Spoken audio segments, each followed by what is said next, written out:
Assalamualaikum warahmatullahi wabarakatuh.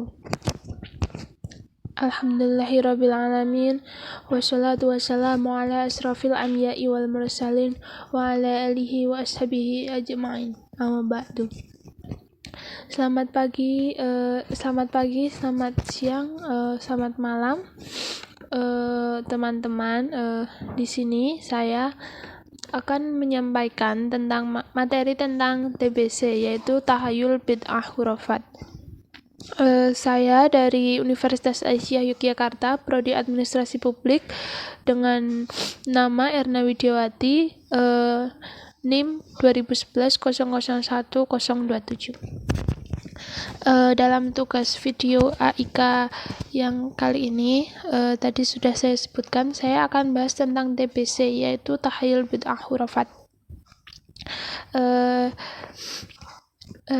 Tahayul TBC tadi adalah hal-hal yang menyimpang dari ketauhidan yang kita kenal dengan istilah tahayul, bid'ah, dan khurafat yang banyak melanda umat Islam di muka bumi ini.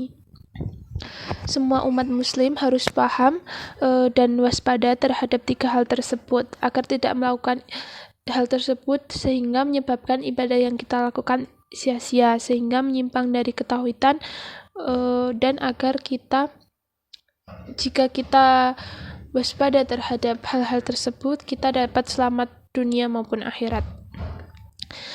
Nah, kita akan masuk pembahasannya.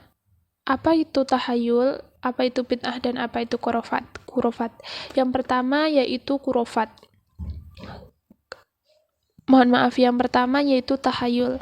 Tahayul berasal dari kata bahasa Arab yaitu al-tahayul yang bermakna reka-rekaan, persangkaan, dan hayalan.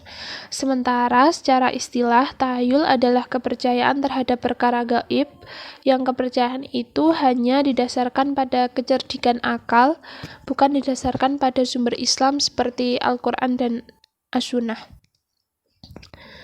Nah, di Indonesia ini tahayul berkembang dan menyebar dengan mudah.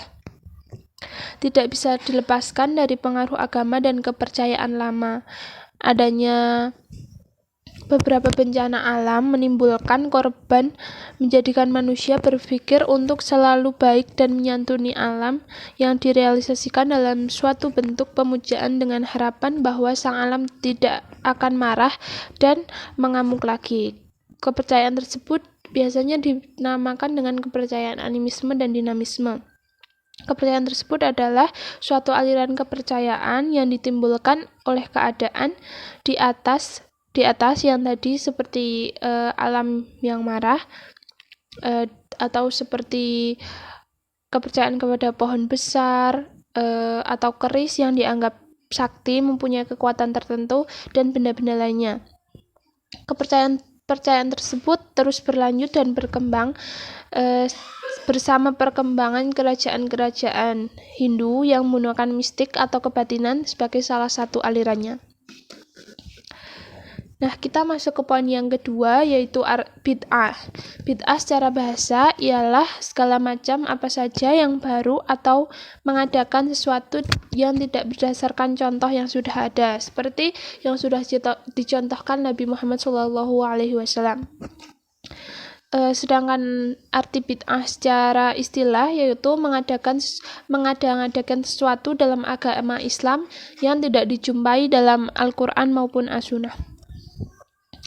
Macam-macam bid'ah ada beberapa. Yang pertama yaitu bid'ah qauliyah, bid'ah fil ada beberapa jenis. Yang pertama tadi yaitu bid'ah qauliyah i'tiqadiyah, yaitu bid'ah yang bersifat pemikiran dan akidah. Contohnya seperti pernyataan bahwa Ali bin Abi Thalib lebih utama dari Nabi Muhammad SAW. Yang kedua yaitu bid'ah fil ibadah. Bid'ah fil ibadah ada 4 jenis, yaitu yang pertama bid'ah fi uslil ibadah, atau membuat ibadah yang tidak ada dalam syariat Islam, seperti sholat atau puasa tertentu di luar syariat, dan perayaan-perayaan lainnya. Yang kedua yaitu bid'ah fi ziyadil ibadah, yaitu menambahkan sesuatu pada ibadah yang telah disyariatkan, seperti menambah rakaat sholat, menambah, misalnya puasa Ramadan 29 hari, tapi kita menambahnya menjadi 31 hari, 32 hari.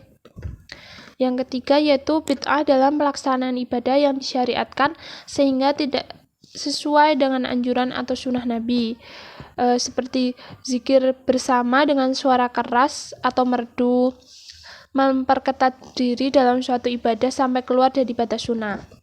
Dan yang terakhir yaitu bid'ah dengan mengkhususkan waktu tertentu dalam melaksanakan ibadah dan disyariatkan seperti puasa dan tahajud nifsu Sya'ban. Yang terakhir atau ketiga yaitu kurofat. Kurofat berasal dari bahasa Arab katanya adalah al-kurofat yang berarti dongeng, legenda, kisah, cerita bohong, asumsi, dugaan, kepercayaan, dan keyakinan yang tidak masuk akal juga, atau kaidah yang tidak benar. Mengingat dongeng, cerita, kisah, dan hal-hal yang tidak masuk akal di atas umumnya menarik dan memesona, maka kurofat juga disebut al-hadis al-mustamalah min al-kidb, atau cerita bohong yang menarik dan mempesona. Sedangkan secara istilah, kurofat adalah suatu kepercayaan, keyakinan, pandangan, dan ajaran yang sesungguhnya tidak memiliki dasar dari agama, tetapi diyakini bahwa hal tersebut berasal dan memiliki dasar dari agama. Dengan demikian, bagi umat Islam, ajaran atau pandangan, kepercayaan dan keyakinan apa saja yang dipastikan ketidakbenarannya, yang jelas-jelas bertentangan dengan Al-Quran dan As-Sunnah, dimasukkan dalam kategori kurofat tersebut. Bentuk-bentuk kurofat menurut Charnawi Hadikusuma dalam salah satu bukunya yang berjudul Ahlus Sunnah wal Jamaah, Bid'ah dan Kurofat, menjelaskan beberapa perilaku yang bisa dikategorikan dalam bentuk-bentuk kurofat. Yang pertama yaitu mempercayai bahwa berjabat tangan dengan orang yang pernah berjabat tangan dengan orang yang secara berantai sampai kepada orang yang pernah berjabat tangan dengan Rasulullah akan masuk surga. Yang kedua, mendapatkan barokah dengan mencucup tangan para ulama. Dengan demikian dikerjakan dengan kepercayaan bahwa berkah Allah kepada ulama itu akan berlimpah kepada dirinya. Yang terakhir, yang ketiga, mempercayai beberapa ulama tertentu itu keramat serta menjadi kekasih Allah sehingga terjaga dari berbuat dosa. Andai kata pun berbuat dosa, maka sekedar sengaja diperbuatnya untuk menyembunyikan kesuciannya dengan tidak ada niat maksiat. Yang keempat yaitu memakai ayat-ayat Al-Quran untuk azimat atau menolak bala, pengasihan dan sebagainya. Dan yang terakhir yaitu mengambil wasilah atau perantara orang yang telah mati untuk berdoa kepada Allah. Mereka datang ke pemakaman, berziarah kepada para wali dan ulama besar untuk memohon kepada Allah agar doa mereka dikabulkan, seperti meminta jodoh, rezeki, pangkat, keselamatan dunia akhirat, dan lain sebagainya. Mereka percaya dengan syafaat atau pertolongan arwah para wali dan ulama tersebut.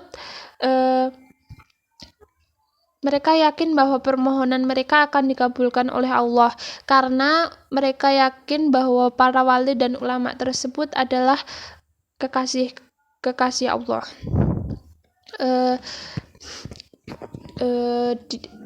Kesimpulan yang dapat saya petik dari materi kali ini adalah bahwa kita tidak boleh melakukan perbuatan ketiganya tadi, yaitu tahyul, bid'ah, kurofat, karena itu tidak